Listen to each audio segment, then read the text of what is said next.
Welcome back to Call Me By Your Game, the podcast where I, your host, Connor McCabe, bring on a guest to hear from them about a meaningful or memorable video game from a particular moment in their life. Normally on the show, I bring on a guest one at a time in a precious, intimate interview setting where I hear from them about, their connection to one specific game. We really get into the context of how and when they experienced it. But today, you're listening to Co-op episode 53, where I'm going to be discussing with a panel of guests The Secret of Monkey Island 2, LeChuck's Revenge. The co-op series, if you happen to be watching this YouTube video and you've never heard of the series, the spinoff that I do for Call Me By Your Game, it's more of a panel discussion on one game at a time, more of a classic overview podcast on a game where a panel of people discuss it. This year, the theme has been sequels, so this game is quite down the barrel of a very easy number 2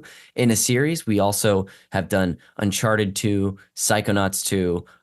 We've even done a couple of DLCs that I've twisted in my own way to consider sequels. So yeah, if you've liked the sequel series, we've got one more coming for you next month where I'm going to be playing Tony Hawk's Pro Skater 3 and talking about that. And that's a stretch too. That's a third in a series, but it's been fun.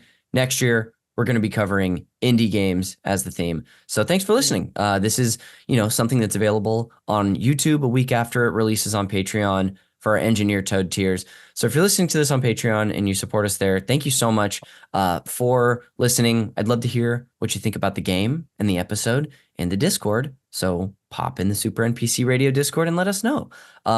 Some brief housekeeping as well before I wrap up the introduction is that if you'd like to learn more about the network and our Patreon, if you're watching on YouTube or listening to us in a free feed in the future, check us out at patreon.com/supernpcradio, where we have a ton of bonus video game content, most of which has me on it. So if you like me and this stuff I talk to people about, I think you're going to like what you find there. Other than that, follow the network at Super NPC Radio on Blue Sky. Same thing goes with Call Me By Your Game. We're also on Instagram. Yeah, it's a great place to connect with us if you'd like to. But that'll do it for the housekeeping for today's episode. I'll finally bring in our panel of guests today. So first and foremost, all the way back from when we did episodes in person, returning for after our discussion on Indiana Jones and the Fate of Atlantis, very much tied to this game, we have writer Annabel Seymour. Welcome back. Hello, thank you very much. Happy to be here. Hey, so glad to have you. I mean, you and I are kind of like in our month right now, where it's November when we're recording this and releasing it.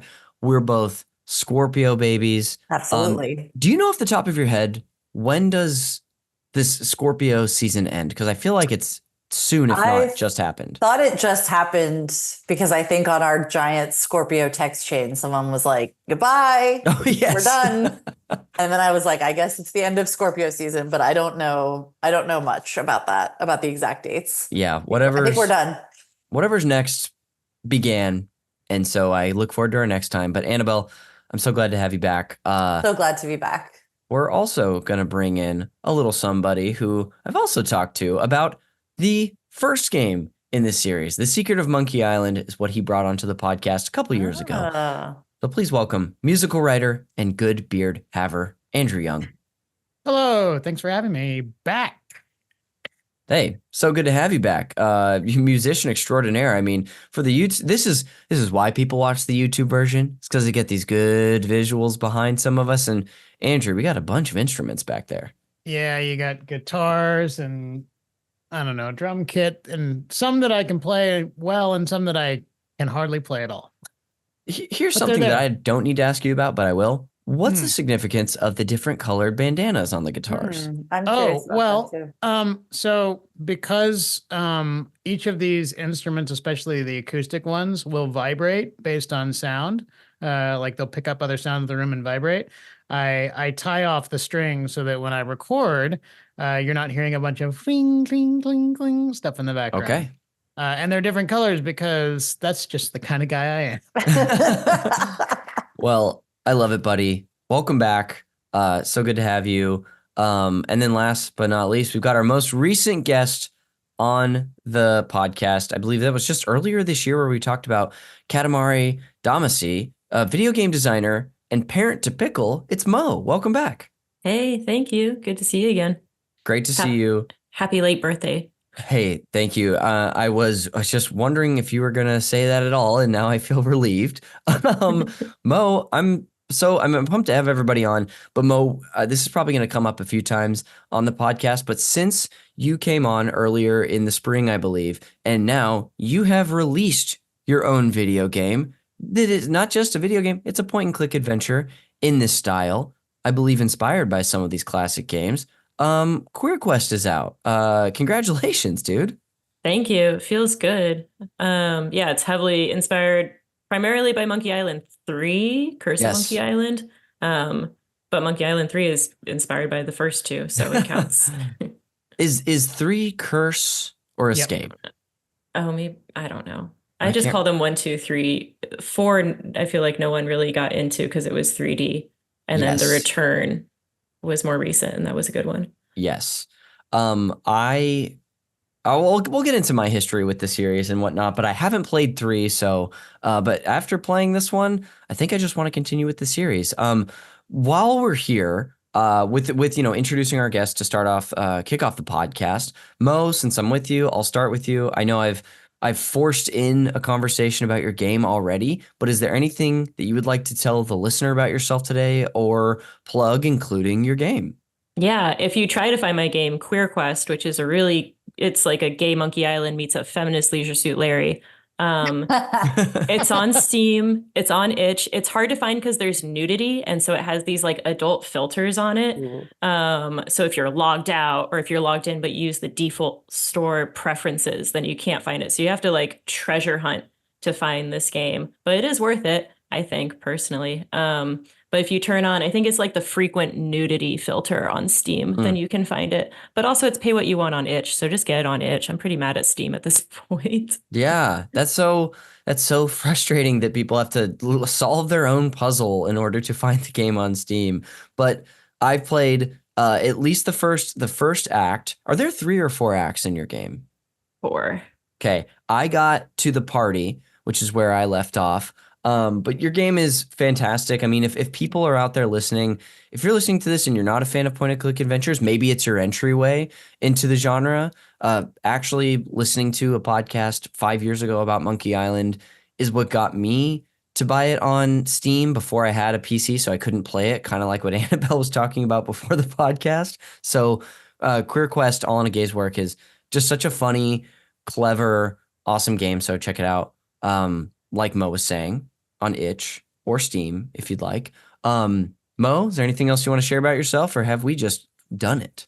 I think that's all there is to know about me. Thank you. You betcha. Andrew Young, my dear sweet lad, what do you want to share about yourself with the listener today? Is there anything that you want to plug or more information that you're like, I've got to update them since I was on the last couple of years? Oh gosh, I don't even remember what I said last time, and I have to wonder if anything's changed in my life. I guess plug wise, if you're interested in learning about musical improv and in LA, I teach that at the UCB Theater.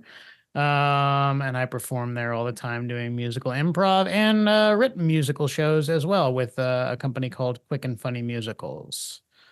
I don't know what else. What else has changed? That's beautiful. I mean, you have become a teacher since you were on in 2022. That's true. So pretty huge. I also love your show, Candy Apple Red, which is that every week or twice monthly? Twice monthly. Well, it's once a month at the UCB Theater on third Wednesdays and twice a month at the Clubhouse in Los Angeles, first and third Wednesdays. Yes. I'd say if you're interested or if you like musical improv, please go to the shows. They're so good. I was at one recently, and it was at a time where I was like, I don't know, does anyone want to laugh? And guess what? We had a really good time. So hey, that's all I ask. There we go. All I ask is that you laugh. Have a good time. Also, Annabel Seymour, we introduced you a little seemingly minutes ago already on this podcast. But what do you want to share with yourself? Share it with the listener about yourself. Anything? Is there anything you have to plug? Yeah, I guess I could selfishly plug. I'm a TV and feature writer.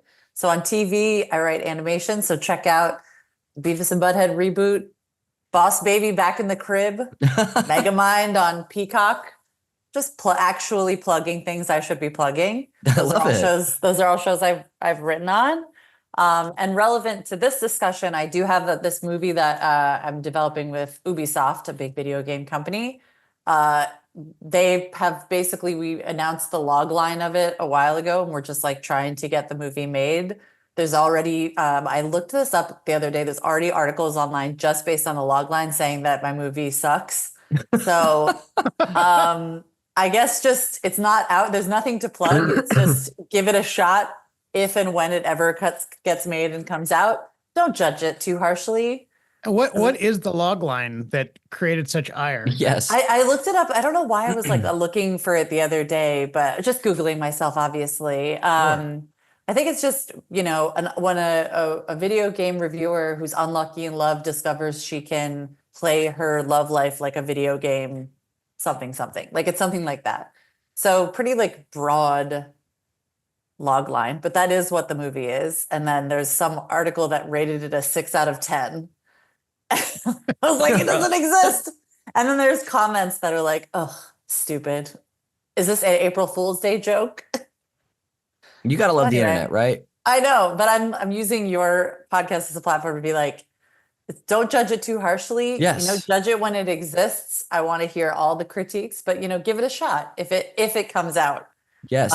Which who knows? But anyway. And if it comes out, and if it's a success, I definitely want all the credit attributed to the turnaround that began today. And if it's not a success, then we had nothing to do with it. Then this was never spoken of. Yes, I'll edit it out in the future. Well, Annabel, congratulations. That's so cool. Thank I you. can't wait till the 4 of us all go to see your movie in a couple years hope so. when it comes out. Yeah.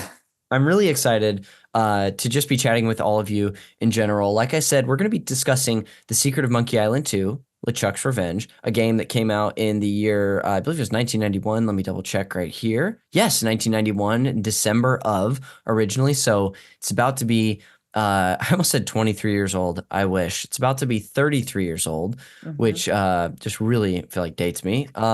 Before we do that, though, I want to touch on a bit of our histories with point and click adventures. Annabel, I'm going to start with you. Sure. As I've already said, you originally brought on Indiana Jones in the Fate of Atlantis. I was really not confident about the title right there, even though I just said it earlier. Another LucasArts point and click. But can you tell me a little bit about your history with the genre and then maybe whatever you have with the Monkey Island series as well? Sure. I mean, that is pretty much my history with the genre, and that was like the first video game, the Indiana Jones one, that was like hugely important to me. And I think I just, I played other games, I tried other things, but for some reason, this genre is just like the one that I keep going back to. Yes. And so I hadn't played a lot of games since I was a kid. And then because of this movie I was writing, like I just wanted to play as many games as possible. And I just wanted to only play that kind of game. So I think I started that like reintroduction with Thimbleweed Park, which is a great game. Oh, cool. I don't know if you guys, I feel like it's like a really good homage to the genre. And then from that, Greg was like, my husband, Greg, who's a big gamer and a friend of the pod. Yes. Also the same resume as Andrew pretty much, does all the things that Andrew does. He was like, I don't know why you haven't played Monkey Island yet. Like it's all the things that you like. Yes. And, because I think Thimbleweed Park has a sense of humor, which like, it just seems like as such a part of this genre, and was also in Indiana Jones. So yeah. And then I started playing it and just fell in love with it and played everything. And the last one that I played was the new one, The Return to Monkey Island. Yes. And I played that when I was kind of like going through some, like I was just like in a sad place, and it really cheered me up. So it's a great game. I'm so glad. We actually, about 2 years ago, right around when Andrew did his solo episode, I did a co-op like this on Return to Monkey Island. And really? I also really, really enjoyed that game. And I'll talk a little bit more about that in a second too, because it ties into my whole history. But Annabel, that's awesome. Thanks for sharing with us. Andrew, I'll pivot to you now. What's your history like with point and clicks and the Monkey Island series? Yeah. Gosh. I mean, when I my family was not a video game console household, but we did get a computer when I was in middle school, and it was so exciting. And my dad, realizing that there was only Microsoft Paint and Minesweeper on it, got us it was a LucasArts box set, and it included Fate of Atlantis, Ooh. Monkey Islands 1 and 2, Day of the Tentacle, The Dig, and I want to say Full Throttle. Wow. Yeah, so like a real powerhouse of point and click adventure games. And then also he got me Myst. So I had like I had no choice. Like I was going to love this thing and nothing else. And so that's really all I ever played in high school when other people were doing, shooters and RPGs and stuff like that. I was just doing point and click adventure games. And I played through that entire set. And yeah, occasionally I revisit. I didn't have Steam for the longest time, but I had the Scum emulator, which you could get for your Mac or Wait, PC. I want that. Yeah, I'm a Scum girl. I'll send it to you. I'll send it to you. Okay, and you can emulate like all of these games. You can also emulate Simon the Sorcerer and a bunch of other games that are like not LucasArts games, but Loom, stuff like that that you may be less familiar with. Yeah, and so this like all of these games either like contributed to my young sense of adventure or my young sense of comedy. Mm-hmm. Like I would say that Monkey Island and Day of the Tentacle in particular definitely affected how I think funny. I do faintly remember us having this discussion on your solo episode, and especially because, that's a vast majority of the guests I have on these podcasts are from our community of comedians and improvisers. There's been a few stories like this where a game has had an incredible influence on someone's, whether it's a comedic taste or being like, oh, this is something I resonate with. Is this comedy? Is always so fun to hear a little bit, just part of your little origin story as a comedian. Mm-hmm. And it's one of those things where I'm like, oh, I feel extra thankful to this series and stuff because I'm like, oh, brought you into my life, I don't know, 8 years ago at this point, Andrew. And it's a way we connected. So I love that. Do you remember, have you tried any new point and click adventures in the last few years? And I'm pretty sure you've not played the newest Monkey Island, correct? I have not. No, yeah, I haven't played. Oh gosh, I kind of return to the oldies whenever I go play stuff. But no, I have like a list of things that I've been meaning to check out and just haven't found the time to, or some of them are not available on Steam for Mac. I'm in the same boat as Annabel that way. Thimbleweed Park you can play on your phone pretty well. Really? Like it actually kind of works and on that, which is crazy. That's also a Ron Gilbert game, right? Mm-hmm. Right. Correct. Yeah. I'm just not coming out here to try to plug Thimbleweed Park. It's just it's a good one.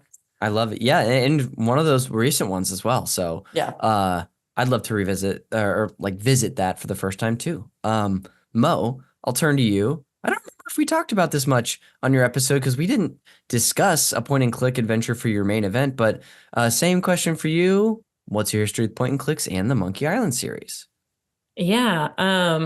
I will say first, the most recent Monkey Island, after you beat it, there's an option in the menu and it's a note from the developer and it's really beautiful and sweet. And very, tickles nostalgia. Mm-hmm.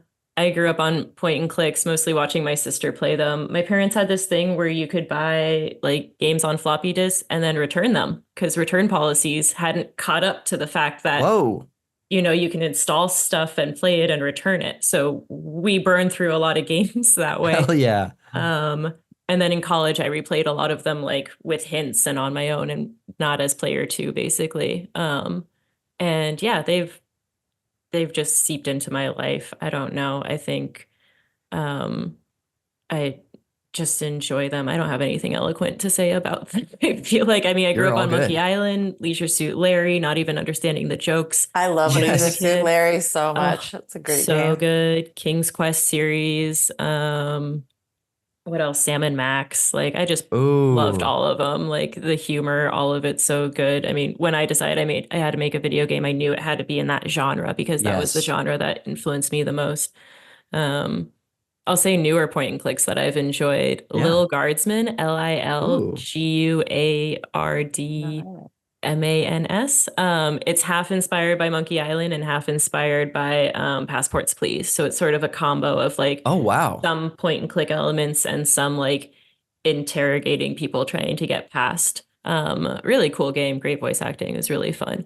Lil Guardsman. Yeah, highly recommend. It was really fun. Awesome. Well, thanks for sharing as well, Mo. I'll dive into my history with the genre. This is a genre that, like, it's one of those things where I'm like, where was this all my life? And it was just a type of game that I missed. And then when I first really got acquainted with the genre was, as I was telling you all earlier, because of listening to a podcast about the Monkey Island series. One of my favorite shows is called Retronauts. It's a great classic sort of retro look at video games. And 5 years ago, one of the hosts of that podcast, Bob Mackey, decided to do a sort of unofficial LucasArts adventure series. So talked about, I think, all the Monkey Islands, Sam and Max, Day of the Tentacle, a bunch of the games that you all have referenced here today. And the way that Bob and his guest, now wife, Nina, talked about those games, I was like, this sounds like something that should also be for me. And as I already mentioned, I got Steam on my little MacBook Air.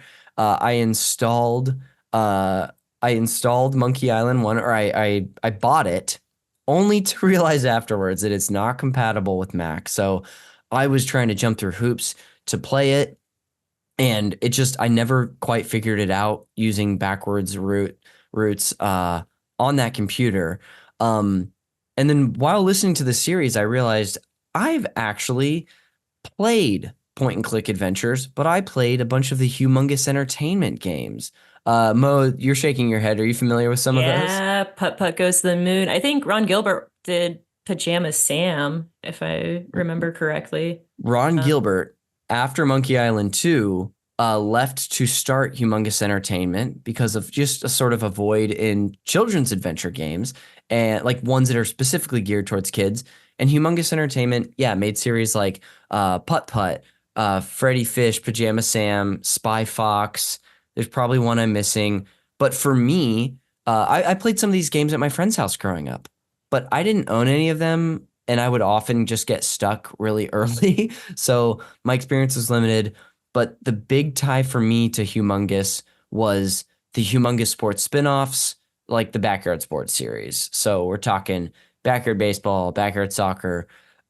Still a very meaningful series to me to this day. And even though they're sports games, they have so much personality, like you would find in a lot of these that we're sharing about. So that was just kind of me making that connection back in 2020 of like, wait a second, I have played point and clicks before. And wait, this guy, Ron Gilbert, who did Monkey Island, founded the company that like had such a huge influence on me. So that was cool. But over in 2020, I ended up playing about half of Monkey Island 1 in a browser because I still did not have a PC or a Windows computer to play it. And I actually I streamed what I did play of the game, and had like made a really cool connection with an artist from Australia who just like popped into my stream because he was a big fan of Monkey Island, and eventually made some complimentary cover art for this podcast. So the cover art that we have, which is gorgeous, he made based on a drawing I had done for the original art. And his stuff is, and I'm not being modest here, it is hundreds times better than what I did. So shout out to you, Glenn J. I literally plug his name in every episode. But yeah, it just ended up being sort of like a jumping off point for me for this series. And my browser crashed eventually, and I was like, I'm not going to replay half this game in a browser again.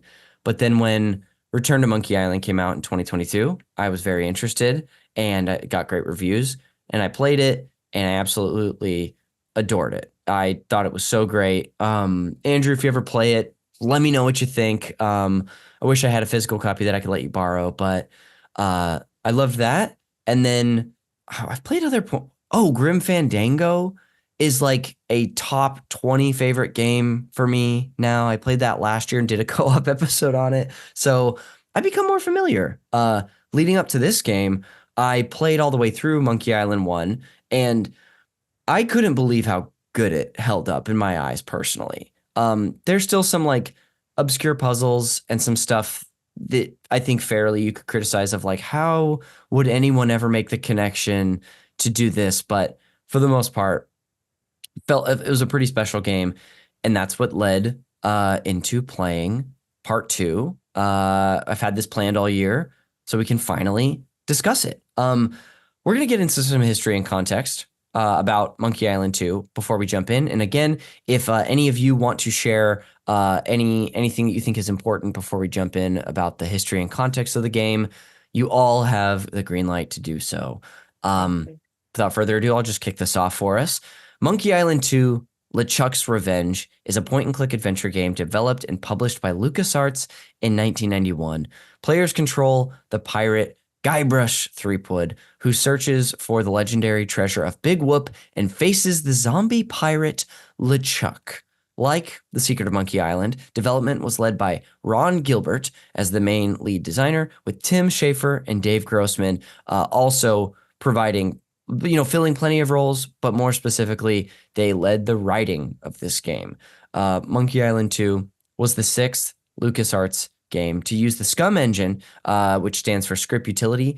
Maniac Mansion was the engine they built to play Maniac Mansion back in the day. And it was the first to use the iMuse sound system. Andrew, you're shaking your head a little bit. Or do you know about the iMuse system? Do you want to touch on it before I jump in? I may have even talked about this during our Monkey Island 1 discussion. You may have. But iMuse is kind of the first of its kind interactive music system that let you basically, you could pre-record, it was all MIDI at the time, so it was all digital instruments, but you could basically set cues and stuff so that each action triggered a change in the music, some short, some long, that would transition you into the next piece of music that basically was the ambient soundtrack for each environment. And then other actions could trigger pieces of music that would be like action cues and stuff like that. But everything was designed and built on these loops that would fold back into each other so that it would sound seamless as the music changed from thing to thing. Yeah, kind of as opposed to sort of, to put it in a very rudimentary way, like fading one track in and fading one track out. They were, like you said, looping into each other. I don't know what they, I'm not a musician nor a composer, so I don't know what the terminology would be. But it's almost like vamps. Okay. Like you do this in musical theater a lot, or sometimes on just like cabaret shows. You'll vamp on a particular loop part until the singer is ready to go, and then that vamp will naturally lead into the next part. That they can sing. So like if there's like, in musical theater, there'll be bits of dialogue and you'll hear the orchestra kind of like run in a little bit of a loop until the person gets to the point where they finish their dialogue and can start the song again. And that's essentially how this works, except that since they don't have to worry about actual instruments, it can all be done in MIDI. So it's all sequenced in such a way that they actually don't even need to crossfade. They just can tell the instruments to switch automatically. That's amazing. Is this something that you picked up on when you were playing this game as a high schooler? I don't know if I was that smart. But I mean, I do remember feeling like there was, like you would play other games and you'd have loading screens and you have stuff like this, or like awkward little like moments where the game would like pause and then just change to something else. I think Myst had that issue, that kind of thing where like, oh, now the music's just changing after like an awkward pause. This didn't have any of that. And what's really cool is it was developed by the composers. Like they figured out how to do it themselves. It wasn't like they didn't bring in some other person to code and solve this for them. It was them doing it, which is kind of amazing. Cool. That is amazing. It's having played these games 1 and 2 back to back. It's immediately noticeable. I mean, the first area you go to, what's it called? I want to call it Twig, but Scab Island, which is the first place you're on. It's the first little town area where all the boats are sort of set up as like houses and stores that you can enter. That it was incredibly noticeable going in and out of shops because the music would change in a shop, and then iMuse is doing its thing as you return. It's very noticeable and very impressive. And playing in the first game, there's music sometimes. It's and in moments that they really intend to, but there's plenty of moments without music as well. So just having those games juxtaposed was very easy for me to notice that. Andrew, thanks for diving in a little bit of iMuse for us. That's really helpful. The last couple things I'll say about the game is that this game was a critical success, but like a lot of point-and-click adventures, didn't sell incredibly well, but it was followed by, I guess, Mo, this is about to answer our question, The Curse of Monkey Island in 1997, so that must be Monkey Island 3. And a remake was released as the deluxe edition in 2010, following a similar remake of the first game, which came out in 2009. It's the special edition, actually, and that's the version that I played for this episode. It allows you, if anyone's not familiar, basically by pressing F1, it toggles between the old and new graphics and music. So what I honestly throughout so much of this game, it's really neat because I fell in love so hard with the pixel art of the original when I played it. I was like, I never even played games that look like this, and I'm nostalgic for it somehow. But doing that in the first game, I really am not a fan of the special edition art. But in this game, number 2, it's the difference, the like valley of difference between, for me, of quality was a lot closer. Like I still prefer the original Monkey Island 2 art and music, but the special edition for this game was, personally, I felt like it was much improved. Lastly, as we've talked about a couple times, Ron Gilbert released Return to Monkey Island in 2022, which is set after the cliffhanger in this game. So he didn't work on Monkey Island following the second game that we're discussing today until Return. He may have, I don't know, if anyone knows, feel free to jump in. He may have consulted on a couple of the ones that followed, but I don't believe he wasn't like a lead designer for them. I don't think he even finished this game. I think he left in the middle, somewhere in the middle of this game. Oh, weird. I think. One other thing about this too, the special edition, is that if anyone gets a chance to play it, there's commentary that you can listen to between Schaefer, Grossman, and Gilbert, and it's cool. It's just certain scenes you'll go in, and a little prompt will pop up that says press A for some commentary, and it's cool. You just get some fun insight onto like how they went about stuff, jokes they liked or didn't like, things that were troublesome, what have you. But yeah, that's sort of it for the history and context that I have to share. Does anyone want to jump in with anything that they were like, ooh, Connor, you missed this and we need to talk about it? That's okay. I wish I knew more. Well, I think this, at least for LucasArts, I think it was the first game where they had a more open world, open world in the sense that you could go to different places at different points, and it wasn't as like linear of a game. So that might be something worth talking about. Yeah, definitely. I mean, the game after the first chapter opens up in a huge way where once you have Dred's ship, you have the choice of going to 3 islands. You're leaving one that you can return to, but there's 2 places you can go, which is, I believe, in Act 2 of Monkey Island 1. I don't think it ever opens up where you're kind of choosing to go from island to island. When you take the ship in the first game, you're kind of just on the ship for that chapter on your way to Monkey Island, I believe. So Yeah, which honestly, that was intimidating for me in this game when it opened up so big.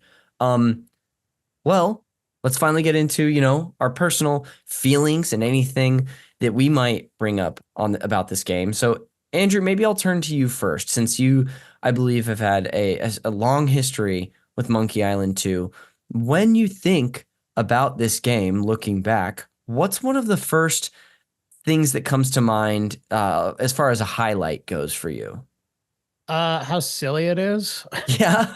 I mean, I don't know. Like I really like that the protagonist, I mean, this is true of the first one as well, but definitely this one, no one takes the protagonist seriously. Guybrush is at no point a legitimate protagonist in the eyes of anyone else in the game. Even from the start, when it opens up with him telling the story of the first game, they're like, we don't care.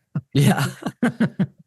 And I don't know, that kind of tongue-in-cheek way of approaching the importance of the character's achievements, I think has had a huge influence on kind of like not taking oneself too seriously for me, and like thinking about comedy, especially like when it comes to like performing comedy, like, oh, having that kind of like self-deprecating sense of self, I thought was so fun in this game.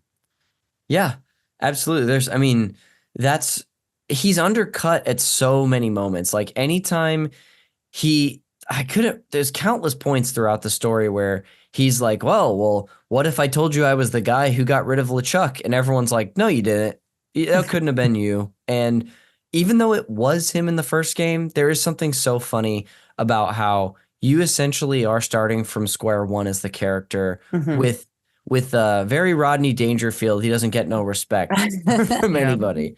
I mean, I would assume that the humor maybe was something that we all enjoyed. I don't know, Mo or Annabelle, if either of you, that resonates for you too.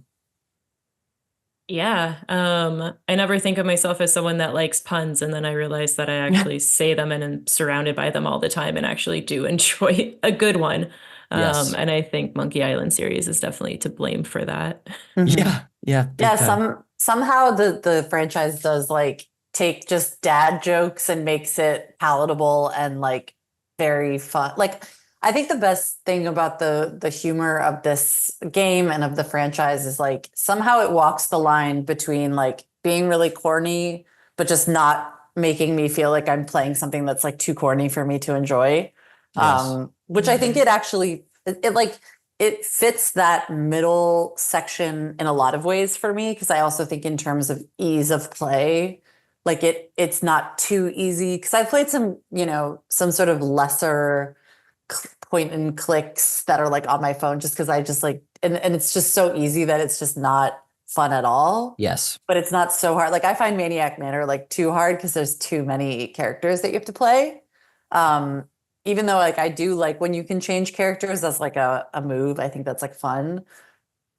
Monkey Island is always right in the middle for me of just like it's a little bit challenging, but you're not completely overwhelmed with options. Yes. And so I think like it felt like it's just like a proof of that. It's just right down the middle. It's like it's taking what we love about the first one and just like doing it again, basically. And I think we're like you were saying about the maps, like I think Return, you can sail to like even more islands, and this one it's like I don't know why I'm like it's medium. It's right in the middle, which is not me saying that I don't. It's like it's approachable. I'm not giving it like a B+. I'm just saying it's kind of all the things about maybe if we talk about Return and 1, it kind of goes right in the middle there in terms of a lot of different things. Yeah, big time. Especially like when you're talking about, the different areas you can go to, and maybe even getting into the challenge a little bit and the approachability, as Andrew was touching on. There are even certain types of sections in these games that elicit different feelings from me just based on how they're structured. Like, Mo, feel free to jump in at any point, because I'd love to. You have just an eye for game design and you've thought about this stuff a lot. Yeah. But there's a couple moments in this game. I think once when you're in the jail, and then later in the game when you are you and Wally are sort of strung up by LeChuck, and the puzzle is can only be solved in this room. There's no leaving the room. There's no leaving the island. There's no sailing to other islands. It's all there.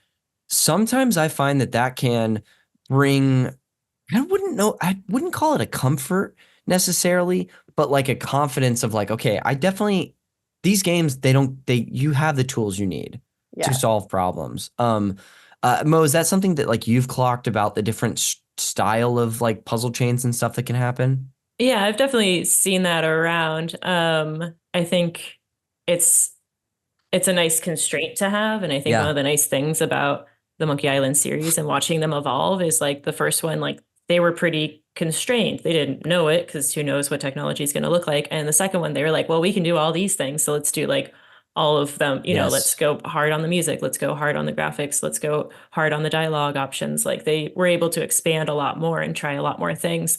So it's cool to see them also confine themselves in that space of being like, we have all these tools. Let's make a single room type puzzle. I remember when I was starting to look into puzzle design, there was like some random website that was like just a list of generic point and click type puzzles of like door is locked, pathway is blocked, like things like that, where you can start with this concept and then be like, okay, well, why is the door blocked? Why is this? I want to read that list. That would be very satisfying to me to like break the stuff down into categories. It's very cool. Yeah, I'll see if I can find it, but I read it like 8+ years ago, and I don't know if the internet lives that long. And I think this is adjacent, but on the same topic. And forgive me, Mo, because I feel like I'm gonna probably be bringing up your game a lot, but I'm not mad about it. Okay, great. Even just following your game on Instagram and social media, you've had some really just amazing sort of like ways that you've illuminated stuff like that for me. Like I believe that there was one post you did over the summer that had to do with puzzle design and the different types of puzzles and how they're approached and sort of the lessons that you learned from playing point and click adventures as well. And so I mean, I'm sure that we could find it if we search, but Annabelle, I'll just share the Instagram for Queer Quest to you because it was one of those things where I was like, oh my gosh, it was so cool to open that up. Yeah, it is available on Mac.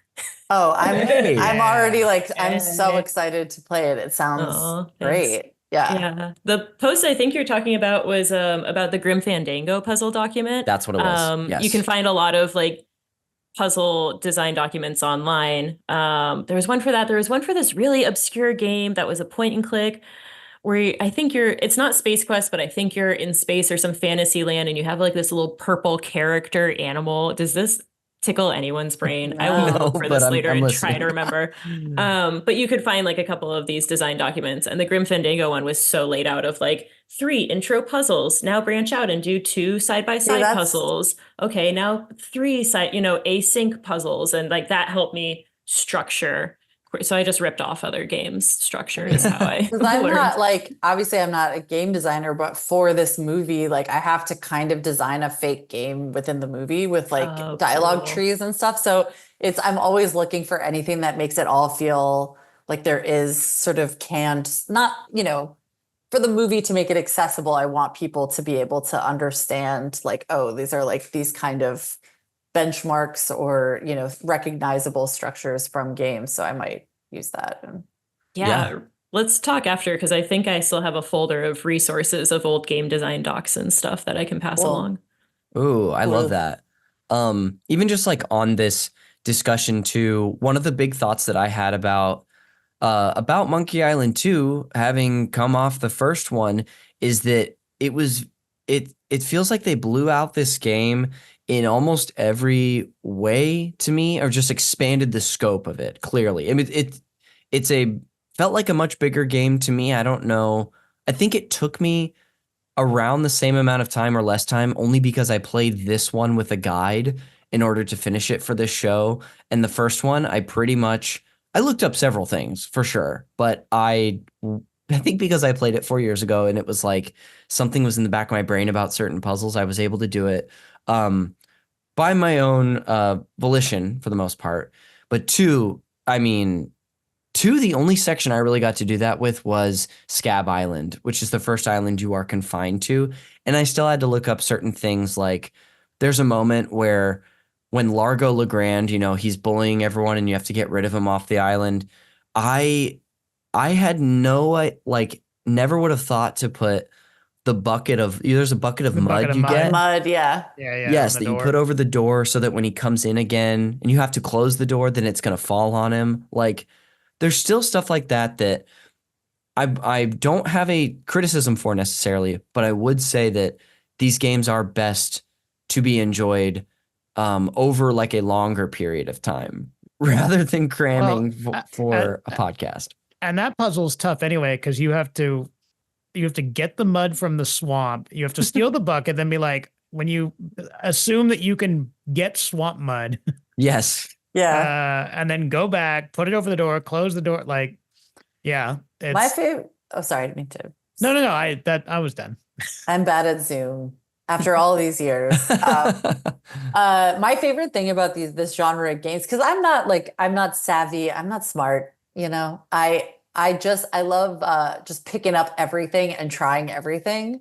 Like, that's the fun. Like, take the mud, be like, put the mud in the soup, put the cheese noodles in the soup. Like, for me, there's something so satisfying about trying something 90 times out of 10, like 9 times out of 10, and it doesn't work. And then when it does work, you're like, oh, great. So it's really no strategy whatsoever. It's just literally trying everything. And you stick with mud. Yeah, you exactly. Stick with glass. You stick with eyeball. It's because then it's so satisfying when you unlock it, but obviously it's probably more satisfying if you're smart enough to actually figure it out. But sure.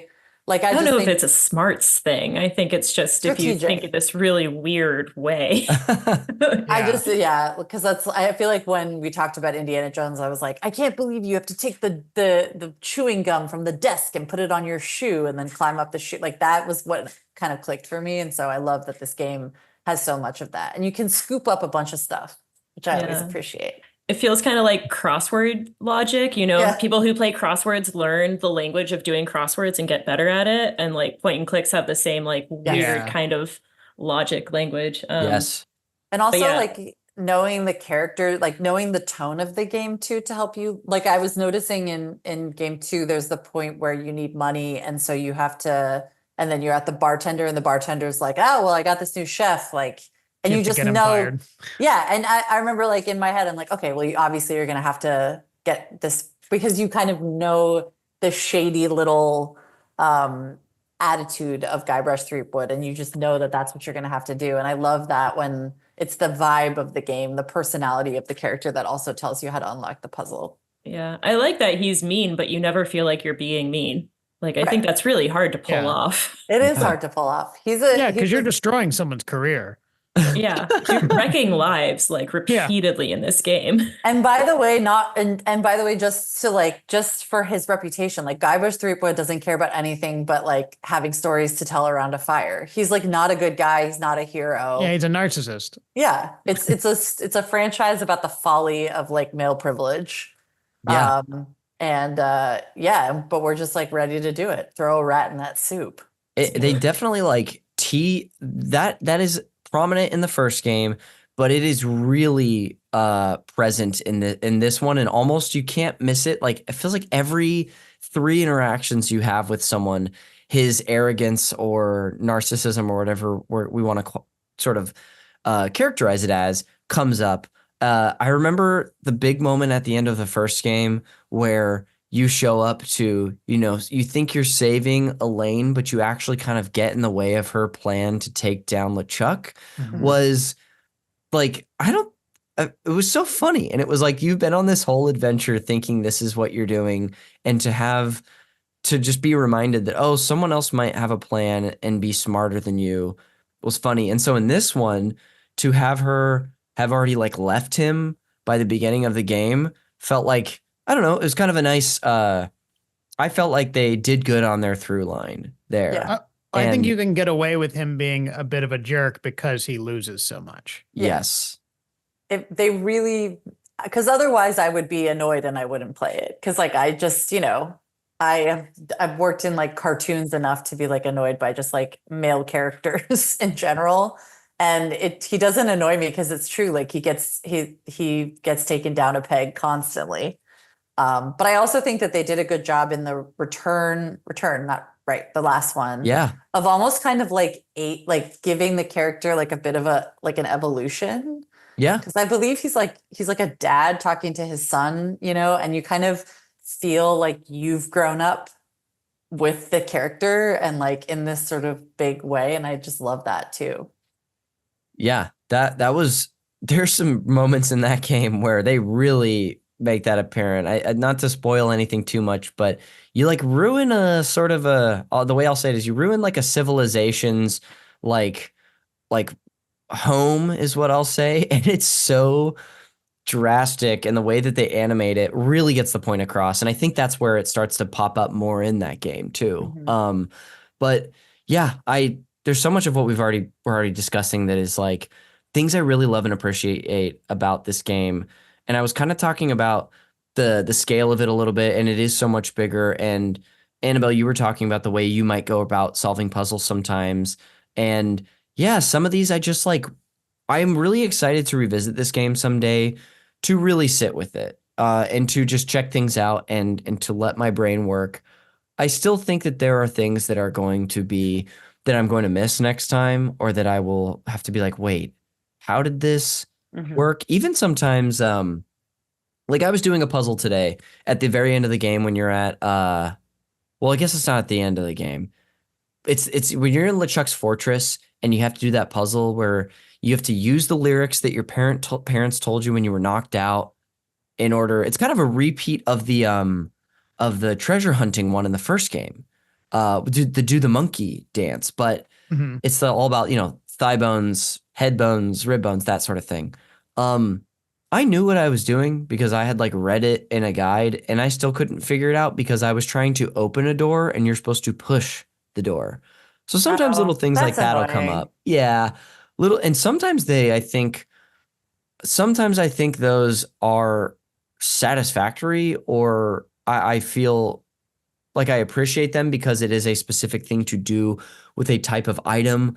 But that I was like, I don't know, that one just rubbed me the wrong way a little bit. But I'm like, I don't know, it's a game from 1991 that for the most part is very clever. But criticism's still fair, I think. So. Mo, I'll turn to you. And if we've already kind of hit your big thing, no big deal. When you think about this game, Monkey Island 2, what's another highlight that comes to mind for you? I mean, the art is gorgeous. It's really fun.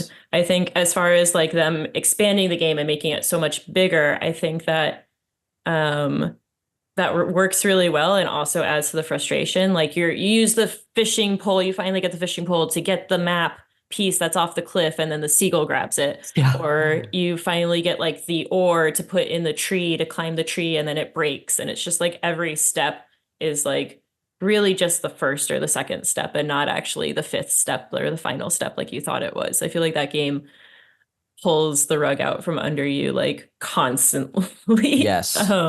Which is good when you're not trying to play it quickly in time for a podcast. Yeah, big time.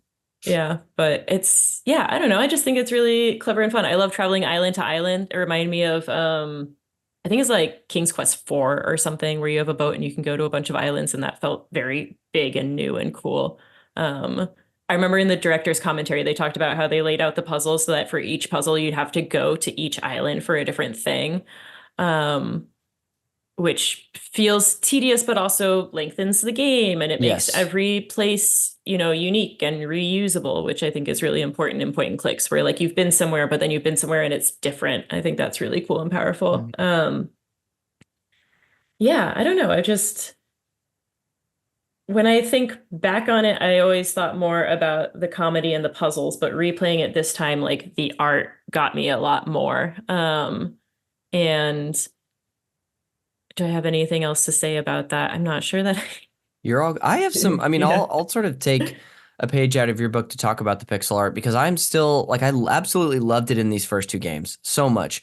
I will say, I don't think a lot of people share this sentiment, but there were times where I talked about flipping between the special edition and the original, because I love to see just how they interpreted things into a new art style, or to hear the sort of interpretation of the music.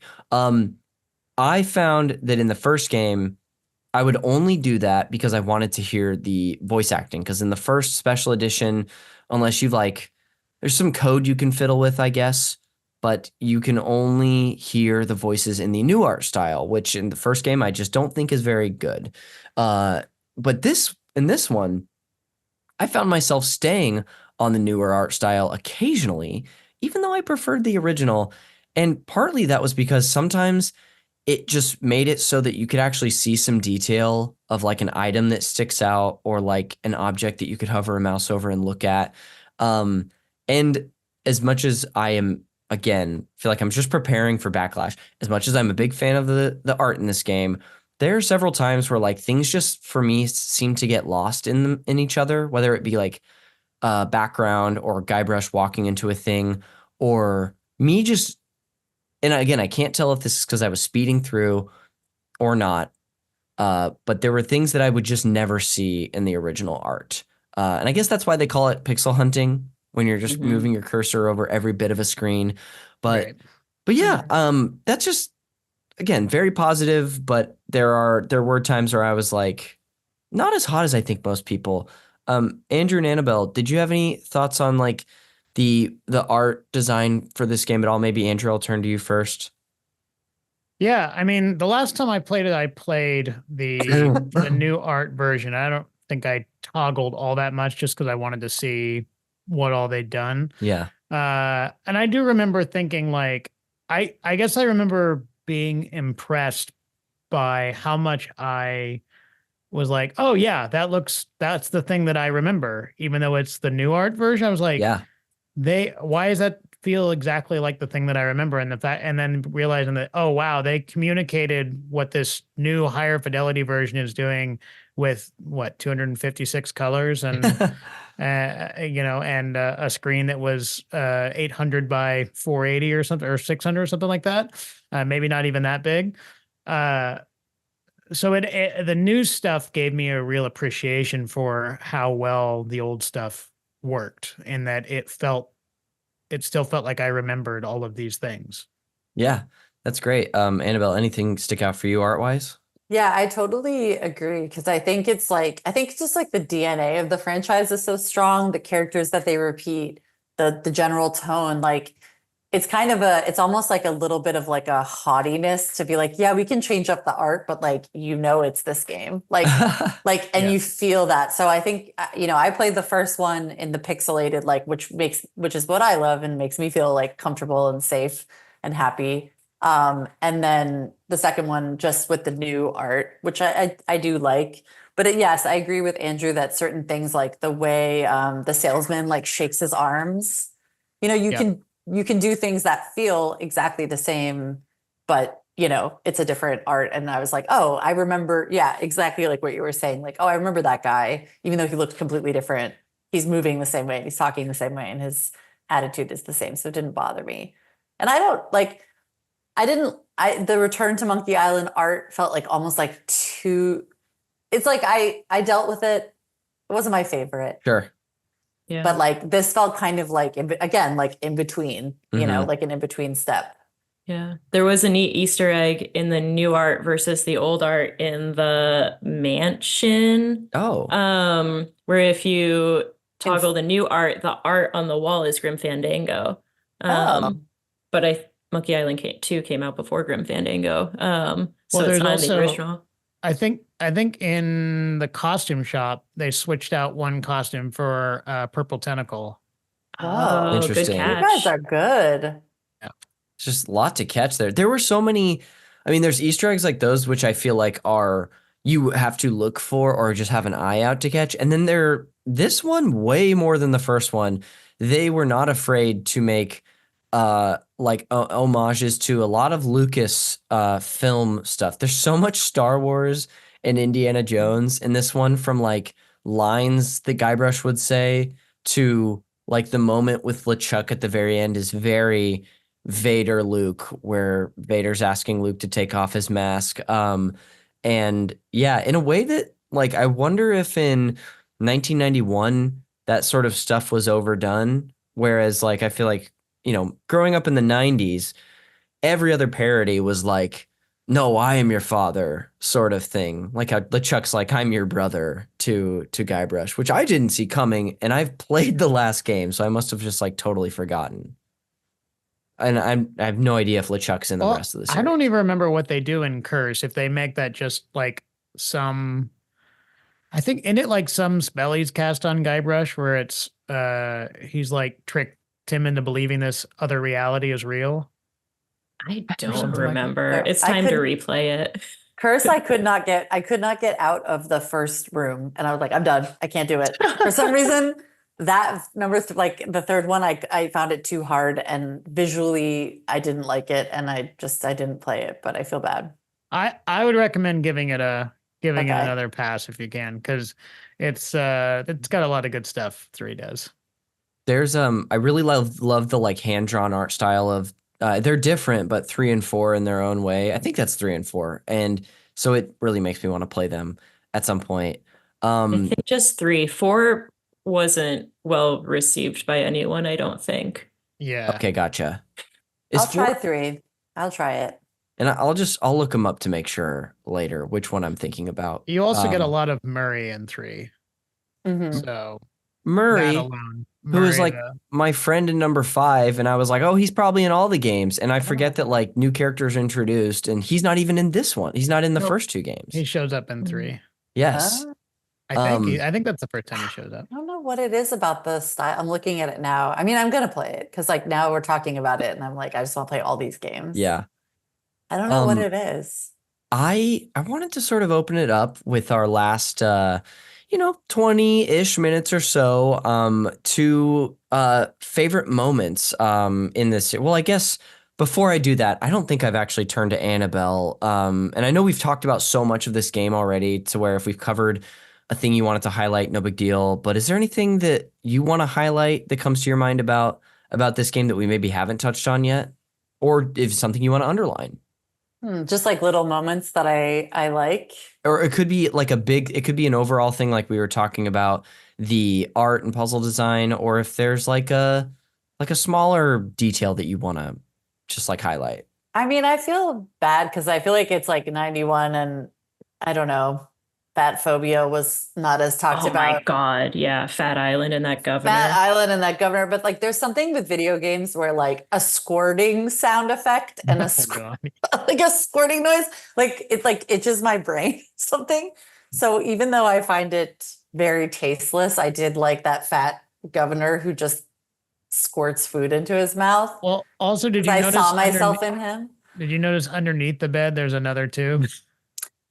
I know. Oh no, I didn't. Yes. I'm highlighting it because I hate it and like it at the same time. I hate it for what it represents, but I like it for the squirt. And like, I feel like it's like, there are so many games that I used to play that it's like the sound of something like paint squirting against a wall, like in like the Zoombinis or something. Oh my gosh. Like does something to me. So anyway, I like that. And I also like things in this franchise where it's like, there's one part where you have to match the right coffin quote to like find which coffin is the right person, and just little things like that where it's like, this is a game that's known for like its dad jokes and its wordplay, and obviously in the first one it's like that's how you fight, is with jokes. Yeah, and I like that it continues to do that where it's like, I don't know, it's like a literary gal myself. It's like it feels like it's like a game that cares about the writing in both that it's really funny and well written, and also like it allows you to sort of do little like word puzzles too, which I love. To that point, Annabelle, it feels like there's way more types of puzzles in this game than the first one. Like there are ones like that, which is, hey, did you clock that this quote from Rapscallion is going to lead to the right a coffin that you need to sprinkle the like ash to life or whatever. Yeah, the little peppers. Yes. I don't know why I thought of it like a pepper shaker, but it's not. It totally looks like that. Or you could be doing puzzles like a puzzle that is so timing based. Like there's way more timing based puzzles in this one, or just moments. Like the first one that came up that I had no idea what to do with because I didn't know it was an option was when you're talking to Wally. Is that the name of the map guy? Wally. Yeah, Okay. Wally. When you're in his map shop, he does this thing that you all probably notice where like while he's looking at stuff, he does a couple animations, and then at one point he'll set down his monocle and he'll sort of rub his eye or do something. And I never considered that maybe you could pick up the monocle and steal it. Yes, and steal it. You know, getting back to Guybrush is like, I'm a video game character serving my story. But yeah, there's so many of those. There is it feels like the whole last challenge with LeChuck on Dinky Island, so many of those moments are based on timing, whether it's him walking into the elevator and you shutting it to like cut off some of his beard. That was so hard. Every time LeChuck just like interrupts to stab you, it was so annoying. And again, like I say this playing it with a guide up today, truly finished it an hour before. And even when I would comprehend stuff on my own or know what to do, that I was running into that a lot, Mo, where it was like, oh, I couldn't even do this thing because either he's too far away for me to do the action, or he's just, I will say too, when you're actually looking for him later, and I was like, I couldn't find the guy. He was like hidden. Yeah, he takes a break. Yeah, I feel like I remember the ending of Return to Monkey Island also being like kind of long, where it was like they put a lot of emphasis on like the boss, the final thing, and I don't know if that's necessary. Yeah. Isn't the end of that one like you have to put the skulls in the right order to make the right song or something like that, which I thought was like tactically cool, but I don't like timing puzzles as much as I like every other type of puzzle. Yeah. I will say the one timing puzzle I did that I didn't get on my own, but I really did like is the spitting contest. Yeah. I think it's I think that was Booty Island. It's on Booty, yeah. Which Scab, Fat, and Booty Island, they just had a lot of fun with those names. Yeah. But Booty, even if you've got everything that you need, like you've got the green drink and the crazy straw or whatever, and you still need to wait until you see the woman's scarf flailing in the wind, which I never would have. I don't think I would have got. That would have had to be a word of mouth thing for me as a kid to ever get. I guess, yeah, now I was kind of like started that conversation of like little moments or favorite moments to highlight with Annabelle for some of our last things to discuss before we do final thoughts. Mo, do you have like a favorite moment or a character or like a detail that you want to touch on while we're here? I will say on the topic of things that also did not age well. Yeah, that's quite a bit. They're in the Caribbean and there's two Black characters and they're the most stereotypical characters ever. Yes. Like pretty extremely stereotypical. And I don't know. Because it's Dread and who else? The Voodoo. The mom. Oh, yeah, of course. witch. Yeah. Yeah. So I don't know. It's just, it was made in the 90s. It was made by white guys. It is a product of that time. They still did pretty good, all things considered. Yeah. It's still a wonderful game, but I think it's also important to point out the stuff that was like, okay, this is where like improvements can happen for sure. Yeah. A fat guy having flies constantly around him. I was like, this is grim. Yeah, absolutely. But I also replayed 1 and 2 to prepare for this. And it's cool. A while ago, I like watched a bunch of Studio Ghibli movies. Ghibli? I'm going to butcher that. Sorry. Watched a bunch of those movies in a row. And when you watch a bunch in a row, you can see this like pattern of like, okay, like small kids putting on their shoes. You see the things that they repeat. You see like the themes. And I think in this, like you see the themes, you see the places that get repeated. Sea of Thieves did a Monkey Island version. And they like have the root beer and the ghosts. And it's in the town. It's like very like they hit those notes again. And I think it's really fun that it's like a familiar place that you get to revisit in different variations and different themes and different games. I think that's really special that not a lot of video games have this like home that you return to in this like vibe and feeling and characters.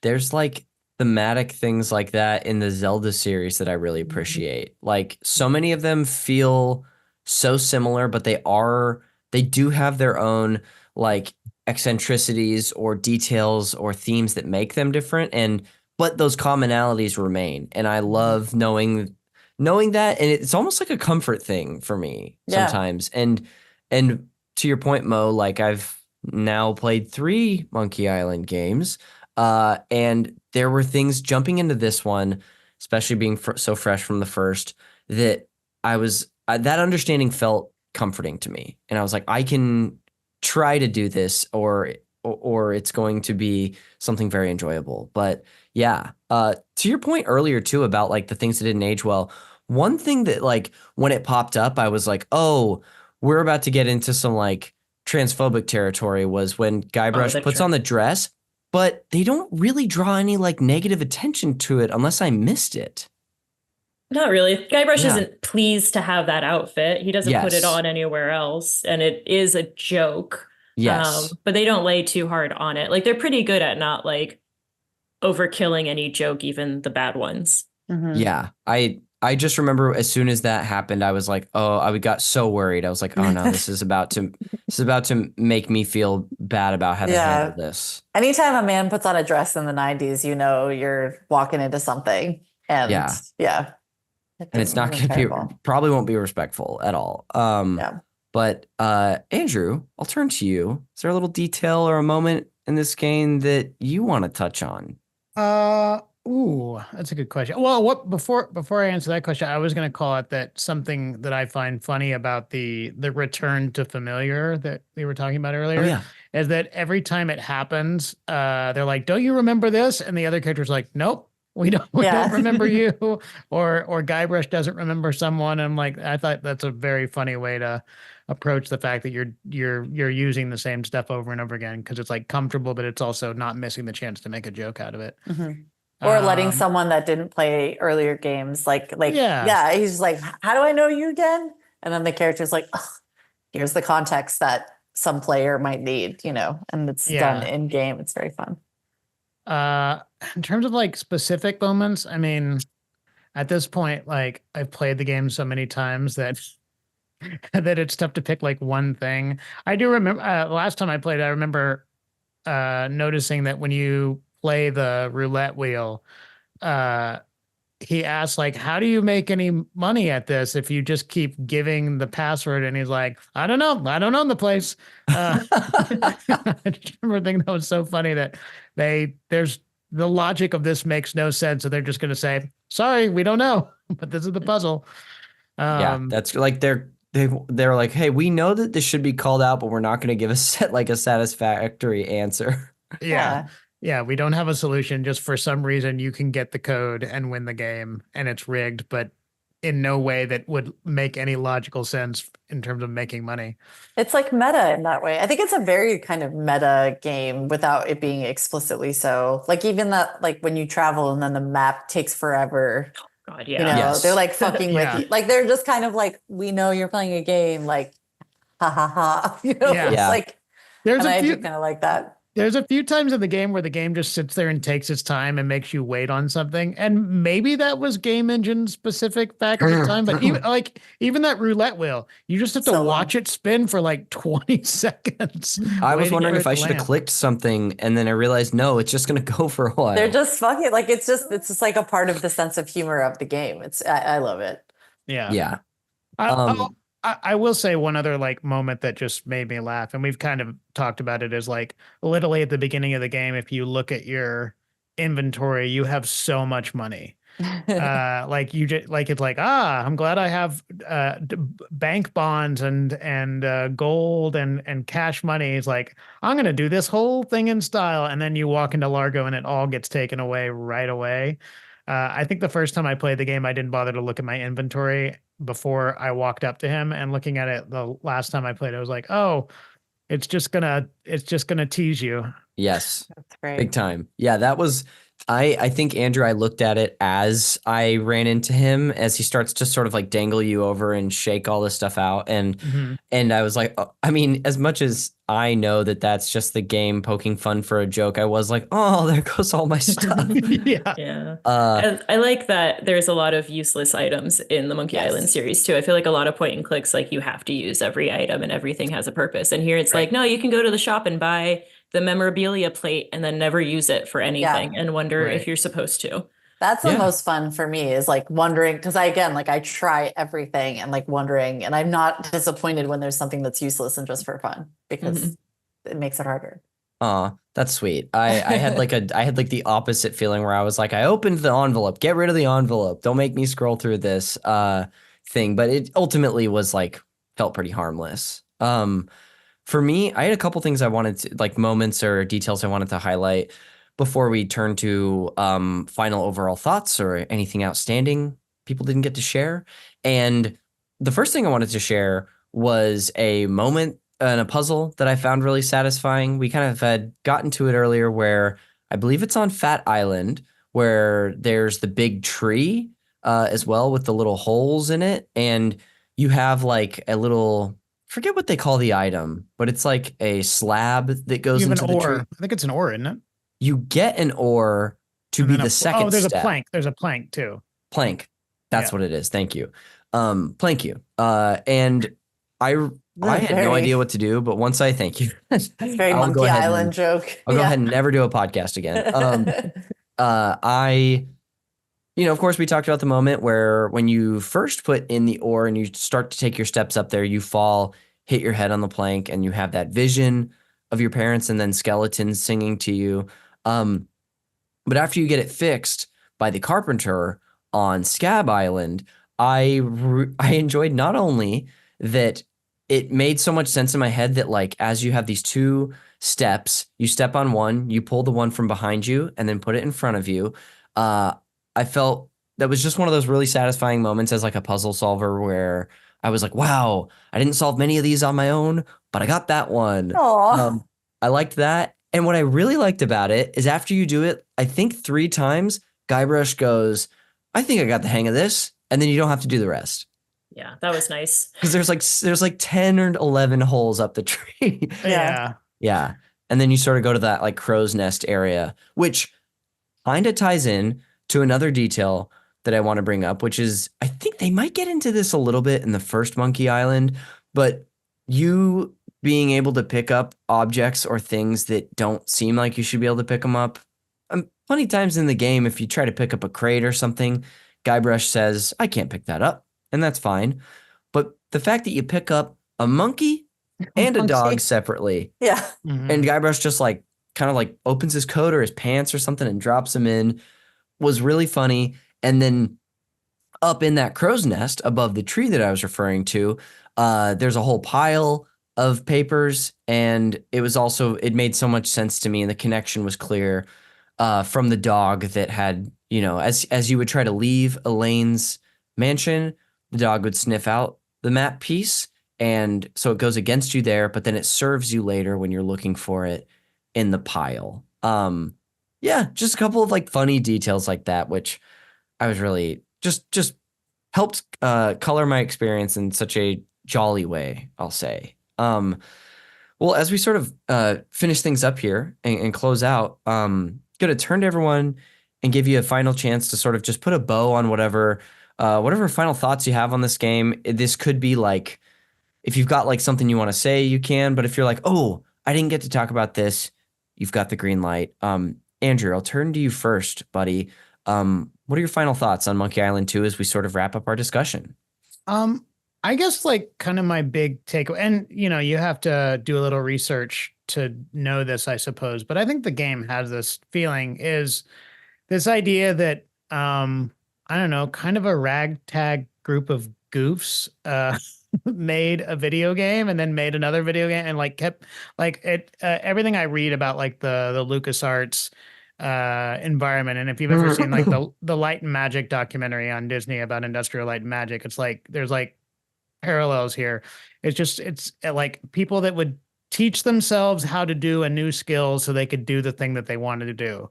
And that the coders were also the writers, were also the art people, were also the musicians, were like, everyone's just like contributing to one big, silly, stupid, fun game. And I feel like that comes through in the product to me. Whereas I worked for like, I don't know, 3 or 4 months at EA when I first moved to Los Angeles, and it was so miserable. Sorry. And it was just like it was just such a machine to make, the video game that we were working on at the time. And this just feels like, I don't know, a bunch of lunatics in a room who are all like, yeah, we can do this and it'll be fun. And I feel like that comes across in the game, and it like captures that spirit that has made the game so timeless for me.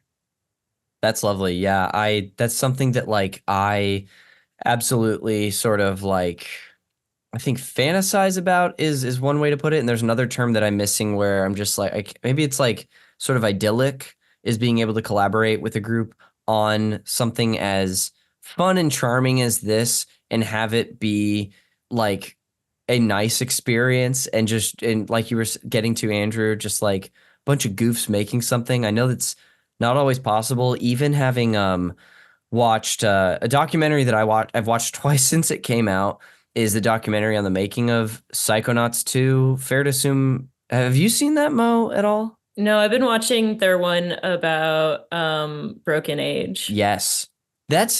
I also love that one. It's also such an interesting look into like a studio and how games are made, but particularly a very different studio.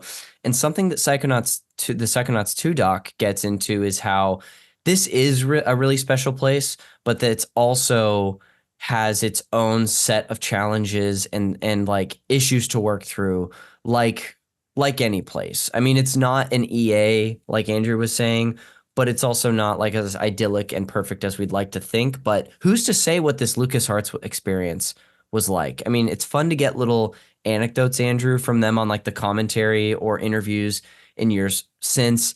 That definitely makes me. It's one of those things that really I'm like, I want to be able to do that. That would be so cool.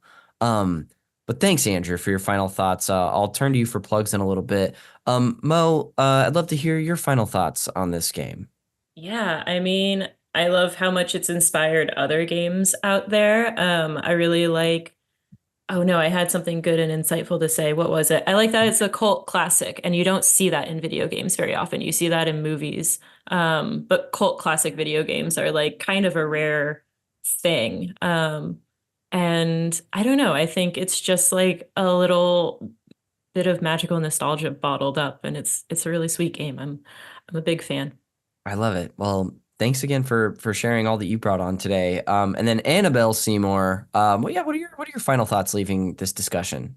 Yeah, my final thoughts are very similar to both of y'all. I mean, I think just I'm probably the least of a gamer of all four of us, but I'm a comedy writer as my job, and I just feel so seen by this game, and I feel very comfortable in it as a like person who's not like a person who's not a strategist. I constantly need hints. I don't ever play like when I'm saying like, oh, it's not that hard, it's like I mean with hints because I'm not good. But it feels very accessible and fun to me in the humor part of it, and I feel so like comfortable and warm in the humor of this game as a comedy writer and just like a person in general. And just the way that like when you were saying the example about the tree, and I was saying the example about the map and the roulette wheel, it's like the game fucks with you in like a not punching down way, which is something we talk about in comedy all the time. They're not going to make you do a needless exercise that's like putting the things in the tree that would make you want to quit the game, but they'll make you wait for a roulette wheel, but you can go get an ice cream sundae, while it's happening. You can go do like it's this perfect balance of like they've just calibrated it in the right way, where feels like a very kind game while also being kind of a darkly funny game. And I just love it. Awesome. Yeah. And for me, like I've said throughout this episode, it's really hard to separate my experience with the first one to the second, having just finished the first for the primary time that I ever did it, running right into part two. And so the comparison, it's hard not to compare them. And I really love both of these games. I definitely have a regret of like not maybe having 2 months to play it as opposed to giving myself like genuinely a week, which is not enough time to like, even with hints and looking at a guide. I don't think it's the ideal way to play. That being said, was still like the first, so extremely charmed by the design, the art, the humor. I think in both games just really holds up so well. I was surprised at how well I thought it held up and how often it really tickled me. And I was like, I want to write. I hope I can write a joke that clever. You can. Yeah. I've seen it. It's really all I needed to hear. Thank you so much. Welcome. But yeah, I don't have anything insightful or poignant to really say about Monkey Island 2.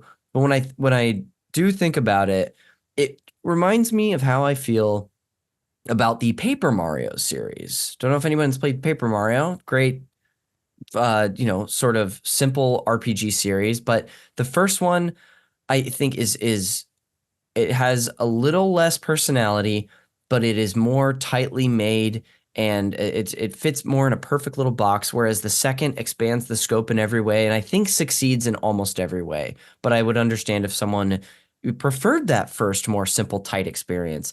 And going through this game, whether it be the expansion of like how many areas you can go to at once or how much it's going to take to get through a certain puzzle tree, that was happening here. And yeah, I've heard this game was really hyped up for me. I was hearing a lot about how it's a lot of people's favorite in the series, and I don't know where it falls for me yet. I think I'm going to have to give it a revisit, but I sure did enjoy it. And yeah, it was a pleasure to do, to play the game and then to talk to the three of you. So Yeah. that'll pretty much do it for this episode on Monkey Island 2, LeChuck's Revenge. So on our way out, before I do a series of plugs, I know we plug stuff up top, but I'm going to go back, give my guests a chance to repeat stuff at the end. Annabelle, why don't we start with you? What do you want to plug?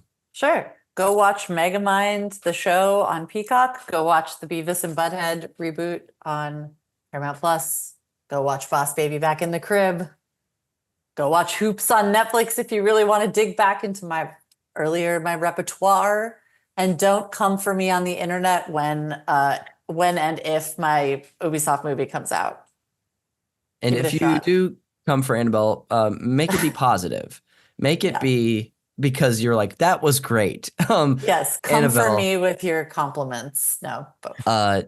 Dude, thank you so much for taking the time to do this. Knew I had to have truly the three of you were like a perfect group that I got to have on this. So it starts here because Annabelle's the first person to plug, but I want you all to know I'm glad this worked out. You were my first asks for this. Andrew, what about you, my friend? What do you want to plug? Ooh, come check me out at the UCB Theater for classes or shows. I have a podcast called Stone Cold Paradise that you can check out, which is an improvised podcast about a rock band from the 70s. What else? I don't know. Yeah. Send me DMs. I don't know. Wow. Candy Apple Red. Okay. Go to Candy Apple Red. Yeah, come check out Candy Apple Red. We perform at UCB and the Clubhouse in Los Angeles. The best show in town. It's really so good. It is. Standing room only most of the time. That's true. Well, Andrew, thank you again, buddy. Pleasure to talk more Monkey Island with you. And then Mo, finishing us off with some plugs. Thank you so much for coming back on the show. Twice in a year now. I'm obviously a big fan of your game, but I had to have you on because for so many reasons. One, that I know this genre is it means something to you, but I really appreciate you being back. What do you want to plug on your way out? Yeah, thank you. Finish Queer Quest. You're not that far into it yet. You haven't even gotten to the nudity. Gotta see the nudity. Can't wait for the nudity. Right? It's the best part. That's why I'm having trouble finding Twitch streamers and all that stuff. Go play Queer Quest. You can find me on TikTok and Instagram as Queer Mo Games, just MO, not MOE. Or queermo.games is the website. You can play Queer Quest, pay what you want for it on itch. It's more about getting that game to the right people than making money off of it because it's an indie game and that's not a lucrative business. And I think it counts as a co-op game. I think all point and click adventure games kind of are this one player co-op thing where you can have a backseat driver and it's really satisfying to play with other people. So if you're looking for a good co-op game, pretend that it is one. I think that's all I've got. Thank you so much. This has been a lot of fun. Of course. So glad to have you back. Without further ado, I'll go ahead and just close this episode out with some plugs of my own. The cover art for this podcast is done by Glenn J., who we were talking about earlier, a big Monkey Island fan. If you'd like to go see the other great work that Glenn has, you can check him out on Instagram at Glenn with 2Ns.JAY. Anything else that I or my guests have plugged today, I'll have in the show notes for you to find. So if you want to scroll down and click a link, whether you're watching on YouTube or listening in a podcast catcher, you can do that there. This show is produced, edited, and the original music is by Jeremy Schmidt. You can thank him by listening to his podcast, Video Games, a Comedy Show. You can check out the podcast also all over social media, including on Blue Sky and Instagram at Call Me By Your Game. Same goes with the network, Super NPC Radio, where we have all our podcasts and our bonus Patreon stuff. You can follow me as well at Connor_McCabe or Connor McCabe most places. I stream on Twitch at twitch.tv/consischool69. And again, lastly, is the Patreon. You might be listening to this on Patreon. Thank you very much. And if you like me in the conversations I have with people about video games, go check out the new stuff that we have going on today there. More episodes like this. This is a once a month series that I do. We also have a games club there. Again, patreon.com/Super NPC Radio. And stay tuned for next month's co-op episode, the final one of the year, where I'm going to be discussing Tony Hawk's Pro Skater 3. But that'll do it for this episode of Call Me By Your Game. We will see you on the next one.